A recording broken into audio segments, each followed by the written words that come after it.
Alright guys, welcome back to another Marvel Snap video. So a new month, which means new spotlight caches to actually rank and also talk about. We're going to be going over all the spotlights coming in March. Of course, the first one coming out today being Ison alongside Agamotto. And we're going to lean a little bit in towards April as we have to plan a little bit ahead really because, well, your spotlights are very valuable. And since I am a content creator who doesn't really get every card and I'm probably on the cheaper side a little bit, I'm going to be very harsh on some of these spotlights and some of these cards, which might be more beneficial towards you lot. So let's talk about it.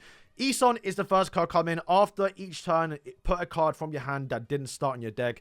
This is obviously meant to be played with Arisham, so you're able to get Ison out on turn 5, pull an Arisham card that you generated, and of course on turn 6 pull another card, so you can basically win a lane with just this card alone. I mean, 610 is already a lot of power already, right? And he's going to be pulling 2 cards down for free. As long as you put 1 card in his lane prior towards turn 5, you are going to get pretty much a free location filled up for free, which is kind of insane, right? But I do think this card released alongside Agamotto, who's going to be introducing the new spell mechanic into the game with the banish feature, we can start to see more stuff come towards the game that didn't start in your deck a little bit, which means he's going to get more use later on. So I do think he's worth picking up. He's kind of Celestial, not really a big bad, but has the like, yo, he's probably never going to drop down. But you know, outside of Ison, let's talk about spotlights. So we have Beta Ray Bill, who I think is Series 5, but it's going to be dropping towards Series 4, so a little bit of an L there. You don't really care about Beta Ray Bill. You probably don't want to use him. If you do you want to use him, you probably got him. But of course, the big winner is Wiccan, who is the first time he's returned. And I think this spotlight in itself is a must pick up. The main reason why I'm going to say Ison's probably going to age quite well with a bunch of card generation stuff and, you know, spells coming in the future. Also just a fun card, just a good to have, right? But Wiccan, while he's not seeing too much play right now, I know because I did it. If you skipped him because he wasn't great on release, everyone said he's going to be a bit hard and a bit tricky to use with. And after 2 to 3 weeks, he was like, okay, you know, this card's actually pretty broken, pretty top tier. He had to even get nerfed as well. And if you're someone like me who watches Snap Judgment, but the last few months, maybe not so much now, every single deck he showcased had Wiccan in it. And not even just him, but like other content creators, other people on YouTube, and also Twitter. Everyone was just using Wiccan, and you're still seeing it now. I saw a deck today. They just throw in Wiccan because it's free value, right? So I do think if you skip Wiccan, this is pretty much a must open, and I will be personally doing it. So just move on towards the next one. Starbrand, he's released it alongside Scar and Phastos. Ongoing, your opponent has +3 power at each other location. Look, boys, it's pretty obvious you want to use Sauron. Sauron is not going to get much love looking at the next spotlights. Granted, we're having a patch today, so maybe he gets more love in the next few months. But we do know he's not going to get crazy updates.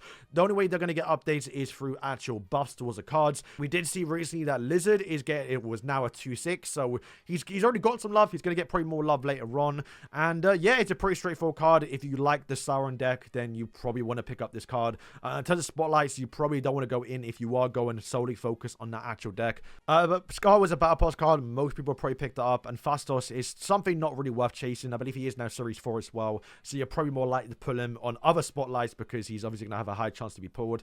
I do think this spotlight's not really worth picking up. But the card itself, though, if you want to use that Sauron deck, then you're probably just going to either, one, try and roll it early on, or just pick it up with tokens. Alright, Firehair is a bit of a mixed one because I do think the spotlight for some people is worth picking up, but for some people probably isn't. So Nico has returned quite a few times, and every single time Nico has returned, everyone always said this is a must pick up. So that logic still applies a little bit. Nico is always like, I mean, I've done a few decks on my channel already where everyone always says, you know what, you could have put Nico in there. And I always agree, right? Nico can always go in towards a deck, and it's always worth picking up. So if you haven't picked it up, this is probably the time to do it. But if you have, then you probably don't need her, and you probably already got Cassandra Nova because she was obviously free. If you did grind the first Deadpool Diner, is it worth picking up?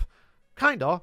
You could do without her, I think. But maybe with Ison, more people are going to be using Arisham, and there you go. She's like another instant win, so that's probably another good card to pick up. But Firehair herself. Now, I'm personally picking her up just for this variant. A woman with abs is a must pick up for me, so I'm doing it. But the card looks fun. We saw the gameplay. You play her down, you destroy cards. She then activates the River again. It's going to have a little bit of a niche in like a Misery deck, a little bit more of a mill deck too. I mean, you'll know if you want to get this card, right? Because it is a certain player, a certain archetype a little bit. I was never really interested in those decks, but now I kind of am And at least the Spotlight variants are good. So I think I will be opening Spotlight caches just for 5-star, and hopefully I get it early. But I won't be too mad if I do pick up Cassandra Nova or Nico, because you have got some pretty good variants. Actually, I kind of want to get that Nico variant. So I do think the Spotlight is a bit of a mix, 50-50 if you want to open it or not. You can definitely skip it if you don't care about the archetype, because what you might care about is discard. Now, I'm not gonna lie, I am someone who hasn't really liked discard at all. However, this Consu card is looking interesting and a different way of playing discard a little bit. But is it gonna be better than what we currently have right now with like Bullseye? Probably not. You might be able to use both together, but the idea behind this Consu is when he does get discarded, the next turn he is going to return to your hand with bonus power, going from 6-5 towards 6-8 and then 6-12. And then when you actually play the card on turn 6, he is going to resurrect a random card that you discarded, obviously not himself, at a different location and set his power to whatever power Consu is at. So I don't think that's the truth though, right? Because Glenn did confirm that the card itself can get plus power by like someone like Gwenpool, for example. And when he gets resurrected, he will have the plus power, plus the additional that he does get from going from like 5-8 to 5-12. However, the card he does resurrect won't have that plus power, only the power that, you know, he gets from having the full moon light up, basically. You know, I'm looking forward to it. Like I say, I'm not a big fan of discard, but this one's looking a little bit interesting. And at least for the actual Spotlight, it has got like a full discard package with Scorn, who I haven't gotten because once again, I didn't care about discard. So now I'm able to get her. And also Corvus Glaive, which I do think I have, but if you didn't have him, then this is also probably another good pickup. And probably one you probably want to use, right? Because I'm not too sure how good Consu is going to be, right? Because you've got to get him early. You've got to start discarding him because it does take 3 turns or 2 turns to build up, because you've got to discard him. And then once you discard him, he doesn't return to your hand. He only returns the next phase. So you can't like rely on a Corvus Glaive hitting 2 Consus. It's just not possible. So while you have to discard him, you also have to try and discard another card that you also want to resurrect, like an Iron Man, for example. So having Corvus Glaive might be a must here. So honestly, I think this Spotlight is a must pick up if you're starting. If you're someone who wants to get in towards discard, I myself personally will be doing it. However, if you don't care about discard, this is an easy skip. Next Spotlight is going to be the Goliath. Ongoing, +1 for each ongoing you have in play, which is going to get up towards like, what, 2-7, 2-8, which is actually pretty powerful. And if you're playing like a Spectrum on turn 6, you're going to get even more power. Really cheap card. He's going to be good. Like, if you've been using like the Sam Wilson ongoing deck already, you're now going to get another big power up towards it. And since most people, when you use ongoing cards, these the ongoing deck, you're typically filling 1 to 2 lanes of either Ant-Man or Dazzler. So yeah, you're playing a lot of ongoing cards. I probably wouldn't pick him up if you didn't get Sam Wilson in the Battle Pass, because that's going to be like one of the key cards, because you get 2 ongoing cards for free, basically. Or at least 1 for free with the shield. But if you're someone that picked up Sam Wilson, it's going to be a pretty good card to pick up. But moving on towards the Spotlight, though, you do have Cersei, which...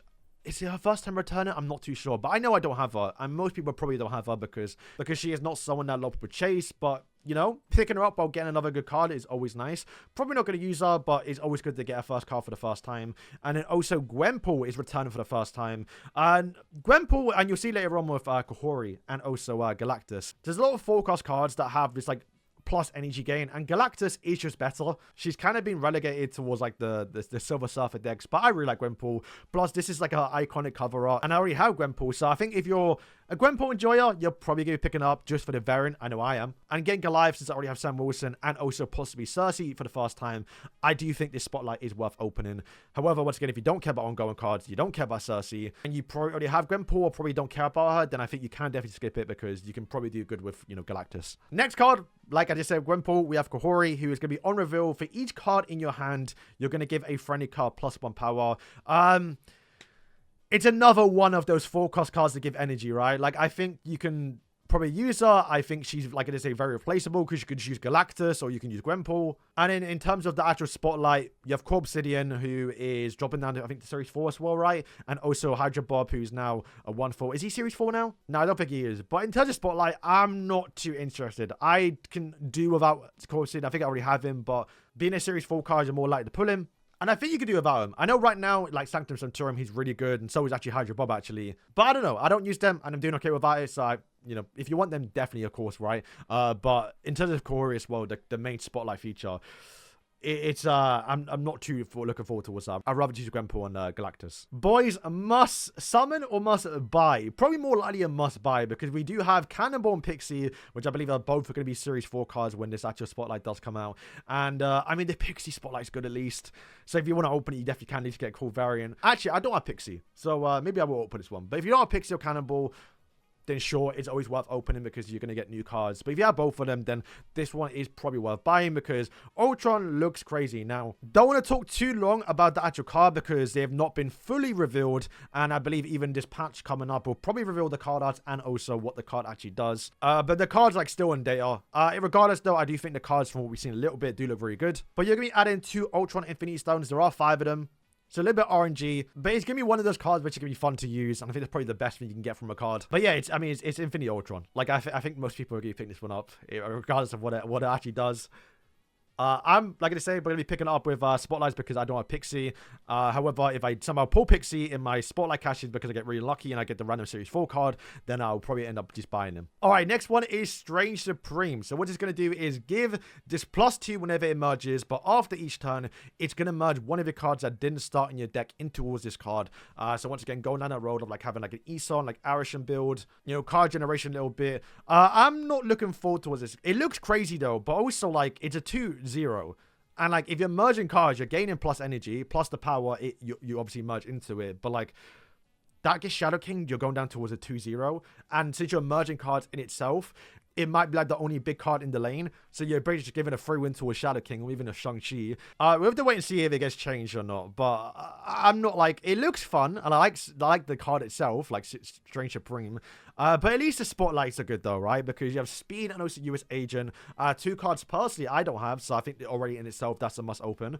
So this one, it kind of comes down to, do you have the Speed and US Agent? If you do, then maybe skip this card because it may not be too helpful towards you. But if you are missing a few cards here, then this one's probably worth opening. Then we get the final card, leaving it a bit into towards me a little bit. And this is what I am looking forward to because you don't know I am a move enjoyer. Very much like Goliath, what he's going to be doing is +1 for each card you move this game, which can lean a little bit in towards the stream decks because you are moving their cards.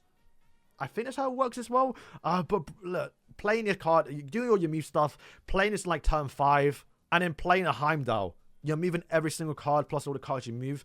This guy can be like a 315. Maybe not that much. It can be though. It easily get really, really big. And the best part is he's releasing it alongside Aranya and also Madam Web, which if you are a move enjoyer, then you don't really care about because you're going for the new move card. You want the new move cards. But also if you're someone who hasn't really played or dabbled too much with the actual move deck and you probably skipped Aranya and Madam Web, then this is a perfect time to get into it. Very much like how Consu and his little discard package Spotlight one. This is the same thing for move cards. While move is not the best deck sometimes and also not one that everyone enjoys playing, if you wanted to get into it, this is the perfect time. They're both still Series 5, and you're going to be using all of them together. So yeah, I think it's a perfect Spotlight if you care about the move deck. So guys, that is going to wrap up the video. To quickly recap, if you had to skip to the end, let's just say must summon or not must summon, or must open. I think this Spotlight is definitely a must open because Eastern and Wiccan, if you don't have them, are just too good not to pick up. This Spotlight, gonna say it's gonna be a skip. If you care about Starbrand, you're probably more likely buying him because you don't care about the other cards. Firehair is about 50-50. If you want Nico and Cassandra Nova because you're missing them, then definitely pick it up. Consu, if you're someone that didn't really get into towards discard like myself, this is I think one of the perfect times to get into it, so I'll be definitely doing that. Goliath, I do think Gwenpool returning for the first time and Cersei being maybe a first pickup for many people. With Goliath, if you got Sam Wilson, is a must pick up. Kahori, I don't think it's gonna be too crazy. There are more replacements with Gwenpool and even obviously Galactus, and Cobb and Hydra Bob you can kind of do without. Infinity Ultron looks like a crazy card coming towards the game. However, Spotlight's not too great, so I think most people probably be buying him rather than picking up the actual Spotlights. Supreme Strange, we have to wait and see how the meta is when he comes out and if he gets changed at all a little bit, but the least Spotlights are good with Speed and US Agent, who I don't have those cards, so I'll be picking this one up too. And Hydra Stomper, I'm personally going in for it because I like move cards, but if you're someone who wants to get in towards move, I mean, think about it, right? Aranya and Madaweb released both 1 week apart. Having both of them now in one Spotlight with another move card, it's crazy. So guys, thank you for watching the video, and yeah.